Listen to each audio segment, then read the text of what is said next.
Hey Google, play an oboe concerto.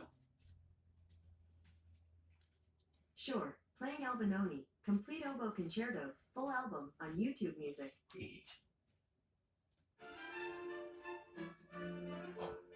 Oh, that's a jam and a half. That's a jam.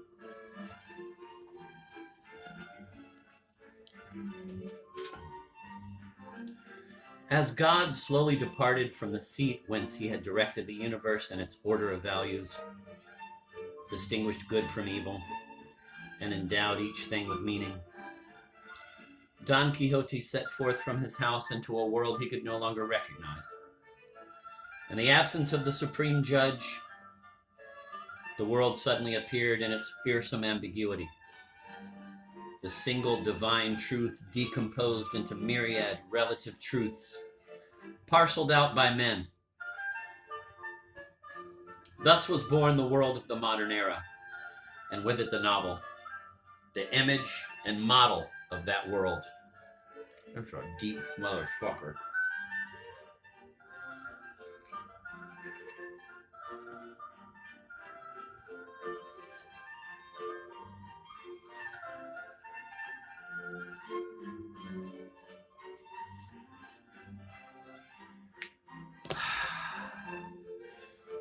To take, with Descartes, the thinking self as the basis of everything, and thus to face the universe alone,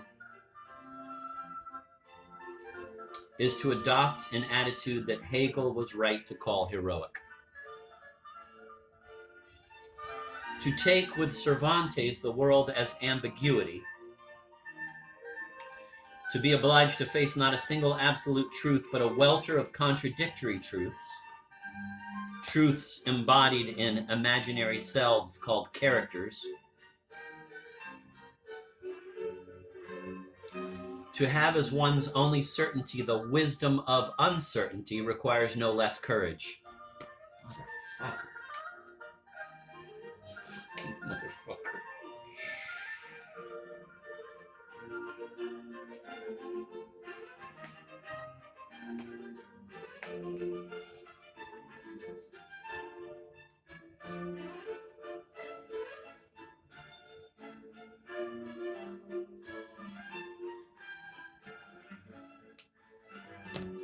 What does Cervantes' great novel mean?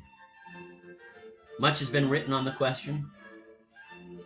Some see in it a rationalist critique of Don Quixote's hazy idealism.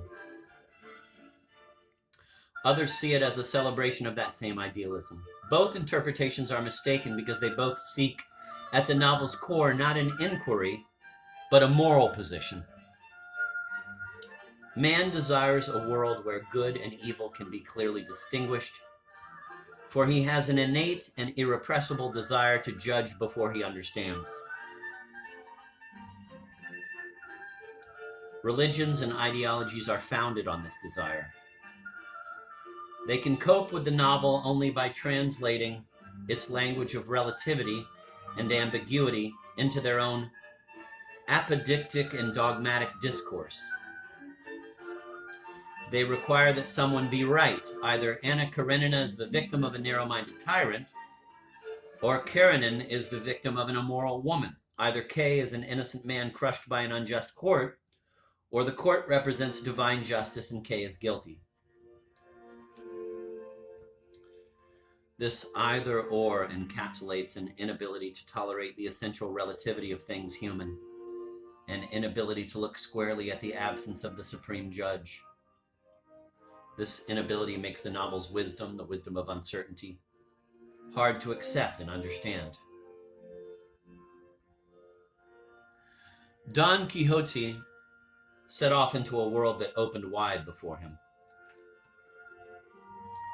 He could go out freely and come home as he pleased.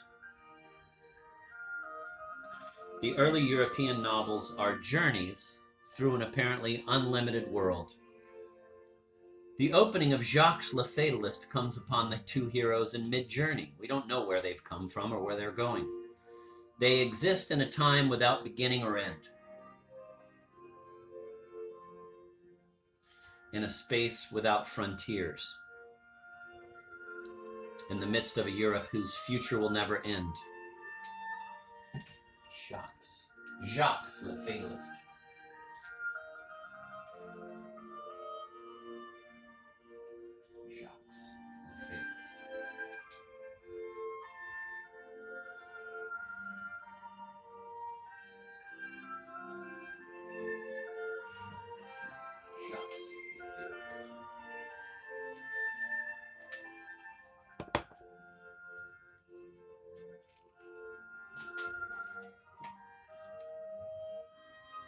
Half a century after Diderot and Balzac, the distant horizon has disappeared like a landscape behind those modern structures, the social institutions, the police, the law, the world of money and crime, the army, the state.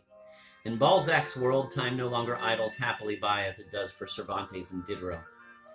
It has set forth on the train called history. The train is easy to board, hard to leave, but it isn't at all fearsome yet.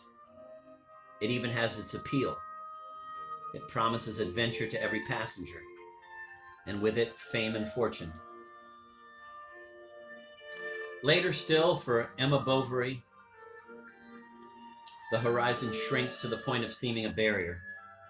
Adventure lies beyond it, and the longing becomes intolerable. Within the monotony of the quotidian, dreams and daydreams take on importance. The lost infinity of the outside world is replaced by the infinity of the soul. The great illusion of the irreplaceable uniqueness of the individual, one of Europe's finest illusions, blossoms forth.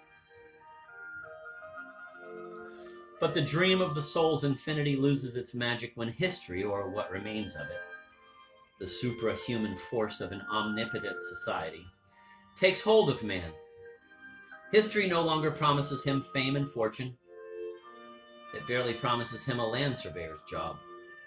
In the face of the court or the castle, what can Kay do? Not much. Can't he at least dream as Emma Bovary used to do? No. The situation's trap is too terrible, and like a vacuum cleaner, it sucks up all his thoughts and feelings. All he can think of is his trial, his surveying job. The infinity of the soul, if it ever existed, has become a nearly useless appendage. The path of the novel emerges as a parallel history of the modern era. As I look back over it, it seems strangely short and limited. Isn't that Don Quixote himself, after a 300-year journey, returning to the village disguised as a land surveyor? Once he had set out to seek adventures of his own choosing, but now in the village below the castle he has no choice. The adventure is imposed on him. A petty squabble with the administration over a mistake in his file. So what, after 3 centuries, has happened to adventure? The first great theme of the novel. Has it become its own parody? What does that mean? That the path of the novel winds up in a paradox? Yes, so it would seem. And that is by no means the only paradox. The good soldier Schweik is perhaps the last great popular novel. Isn't it astonishing that this comic novel is also a war novel whose action unfolds in the army and at the front? What has happened to war and its horrors if they've become laughing matters? In Homer and in Tolstoy, war had a perfectly comprehensible meaning. People fought for Helen or for Russia. Schweik and his companions go to the front without knowing why, and what is even more shocking, without caring to know. What then is the motor of war if not Helen or country? Sheer force that wills to assert itself as force? The will to will that Heidegger later wrote about?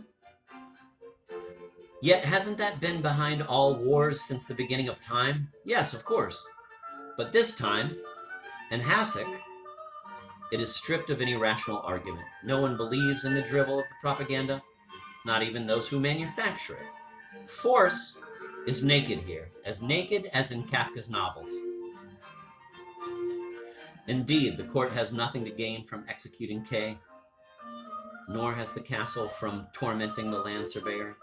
Why does Russia today want to dominate the world? To be richer? Happier? Not at all. The aggressivity of force is thoroughly disinterested, unmotivated. It wills only its own will. It is pure irrationality.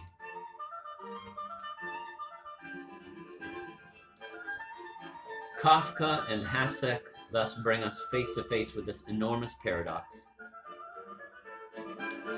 In the course of the modern era, Cartesian rationality has corroded, one after the other, all the values inherited from the Middle Ages. But just when reason wins a total victory,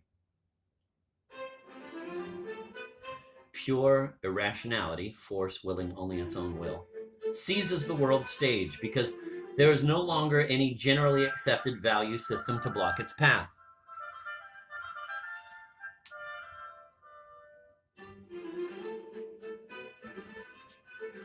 This paradox,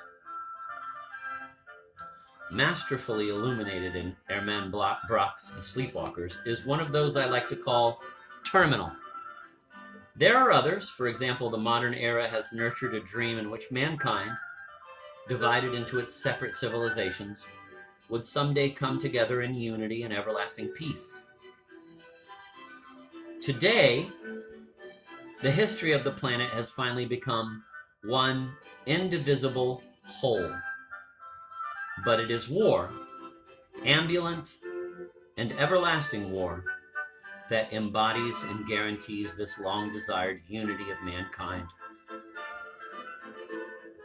Unity of mankind means no escape for anyone, anywhere.